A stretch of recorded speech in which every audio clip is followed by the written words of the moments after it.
रसिको नमस्कार. भविष्य या कथेचा पहिला भाग आपण ऐकला.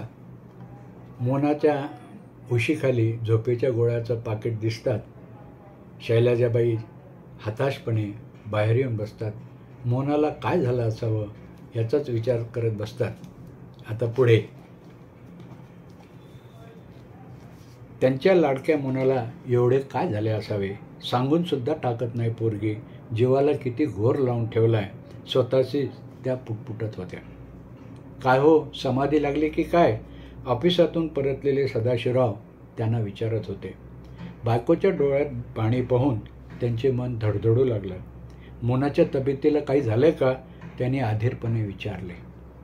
अहो, तसे असते तर बरे झाले असते. निदान औषधांना तरी काही गुण आला असता. पण काय झालं आहे मोना काही एक सांगत नाही. असे म्हणून शैलजाबांनी सापडलेल्या झोपेच्या गोळ्याचे पाकिट सदाशिवरावांना दाखवलं. ते पाहून सदाशिवराव आश्चर्याने थक्क झाले. मोना एवढे भयंकर असं काय भोगते आहे? याचा लुगडा आता करायलाच पाहिजे याची तीव्रतेने त्यांना जाणीव झाली. दुसऱ्या दिवशी सकाळी मोना उठली नाही. दोघेही घाबरून गेले. मोनाच्या खोलीत गेल्यावर त्यांनी पाहिलं ती अजून झोपेतच होती. रात्री घेतलेल्या गोळ्याचा इफेक्ट कदाचित चालू असावा. ती जागी होण्याची चिन्हे दिसेनात. तेव्हा मात्र त्याने डॉक्टरांना फोन केला. डॉक्टरांनी मोनाची अवस्था पाहिली. गोळ्या घेण्याची हिला सवय लागली त्याचा हा परिणाम. बरे झाले तुम्ही निदान मला बोलावलं तरी घरी. सदाशिवराव म्हणाले, डॉक्टर, मोनाला काय झालं? आम्ही किती प्रयत्न केले पण सारे व्यर्थ. ती काहीच सांगत नाही. अहो, तिचं कोणावर प्रेम असेल तर त्यालाही आम्ही विरोध करणार नाही. पण प्लीज डॉक्टर, आता तुम्हीच मोनाला विचारा. सदाशिवराव अगदी दीनवाण्या चेहऱ्याने आपल्या डॉक्टर मित्राला सांगत होते. डॉक्टर अंकलच्या दवाखान्यात येऊन मोनाला आता 2 आठवडे होत होते. या साऱ्या दिवसात आपण खूप बदललेलो आहोत हे तिलाही जाणवत होतं. या सगळ्या गोष्टी ज्या आपल्याला आवडतात त्यांना आता आपण मुकणार आहोत. आपले प्रेमळ आईबाबा, त्यांची माया आता आपल्याला पुन्हा मिळणार नाही. जे जे आपले आहे असे वाटते ते आता आपल्या सगळ्याला दुरावणार आहोत. या नुसत्या कल्पनेनेच मोना हमसाहमशी रडू लागली. तिच्या पलंगाजवळ येऊन उभे टाकलेले डॉक्टर अंकल तिला विचारत होते, मोना बेटी, काय झाले तुला? तुझ्या अशा वागण्याने सगळ्यांना किती काळजीत टाकलं आहेस. खाल्लेलं अन्न तुझ्या आईबाबांना गोड लागत नाही. तुझ्या मनात साचून राहिलेले सगळं अगदी मोकळं कर. अगं वेडे, डॉक्टरपासून काही लपवत नसतात. डॉक्टरांच्या स्पर्शात जादू असावी. मोनाने स्वतःला सावरले. ती म्हणत होती, अंकल, मनीषा नावाच्या माझ्या मैत्रिणीच्या घरी मी पार्टीला गेले होते त्या दिवशीचीच ही गोष्ट. आमच्या सर्कलमधल्या सगळ्यांचीच आवडीची मनीषा ही मैत्रीण. आम्ही सगळे हजर होतो. खूप मजा येत होती. हास्याचे फवारे उडत होते आणि गप्पांच्या नादात हातातल्या प्लेटा कधी रिकाम्यात होत्या आम्हाला कळतच नव्हता. मनीषाचे मामा आमच्या कंपनीत सामील झाले. भविष्यवाले मामा म्हणून ते आम्हाला सगळ्यांना माहितीचे. मामांच्या पुढे मग सगळ्याच मैत्रिणींनी आपले हात पसरले. मामा एकेकीचं भविष्य सांगत होते. मैत्रिणी खुश होत होत्या. मामांचे भविष्य खोटे ठरत नसते. मनीषाही मोठ्या खुशीने सांगत होती. मामाने म्हणे एकदा मनीषाच्या मामे भावाचे भविष्य सांगितले. तो अल्पायुष्य आहे हे भविष्य होतं आणि खरंच 15 दिवसात तो गेला. स्वतःच्या भविष्याबद्दल मामांना फारच अभिमान होता.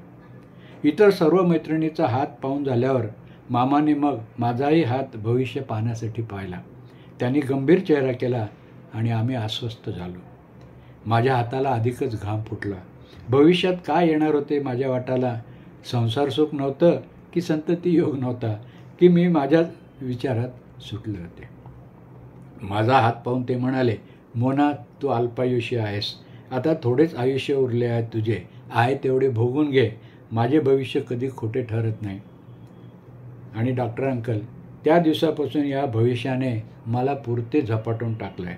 कशातच मला रस उरला नाही. हे सगळं जगच आता सोडणार आहे. मग कशाला त्यात पुन्हा मी गुंतू? आईबाबांना पाहिल्यावर तर मला माझे रडणे आवरताच येत नाही.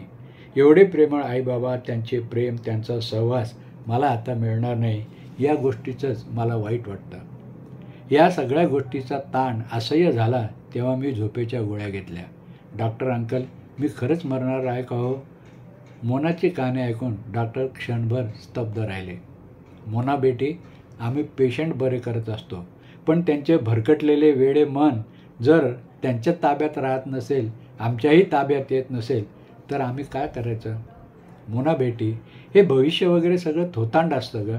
असल्या खुळचट कल्पनेवर तुझा विश्वास कसा बसला? तुझ्यासारख्या शिकलेल्या मुलीने असल्या गोष्टींना महत्त्व दिलं याचंच मला वाईट वाटतं. बेटी, सगळ्यांनाच जर जगणे आणि मरणे या बाबतीत समजू लागले तर सगळं जग बदलून जाईल. आपले आयुष्य आहे तोपर्यंत ते अगदी आनंदाने जगायचे असते, एवढंच लक्षात ठेव. तुझ्या मैत्रिणीचा तो मामा नक्कीच दारूच्या नशेत भविष्य सांगत असावा. कुठलाही ज्योतिषी असं भविष्य सांगत नसतो. तुझ्या मनातली भविष्याची ही खोटी भीती तू काढून टाक. मोना, तुला अगदी भरपूर आयुष्य आहे. अगं वेडे, तू उगीच स्वतःला घाबरवतेस आणि सगळ्यांना तुझ्याबरोबर या भीतीमध्ये ओढलंस. असल्या खुळचट गोष्टीवर अजिबात विश्वास ठेवायचा नसतो. आणि मग डॉक्टर अंकलचं ऐकून वेडी मोना खरेच हसू लागली. डॉक्टर अंकल समाधानाने मोनाच्या निरागस चेहऱ्याकडे पाहत होते. मूर्खपणाच्या भविष्यामुळे एका चांगल्या मुलीचे भावविश्व उद्ध्वस्त होता होता आपण आता वाचवू शकलो याचे आगळे समाधान डॉक्टर अंकलच्या चेहऱ्यावर चमकत होते, त्यांच्या चेहऱ्यावर चमकत होते. मोनाचे ही भविष्य नावाची कथा कशी वाटली? जरूर आपल्या प्रतिक्रिया द्या आणि चॅनलला सबस्क्राईब करायला सांगा. तुम्ही स्वतः केले नसेल तर करा. आणि भेटू नव्या एपिसोडमध्ये.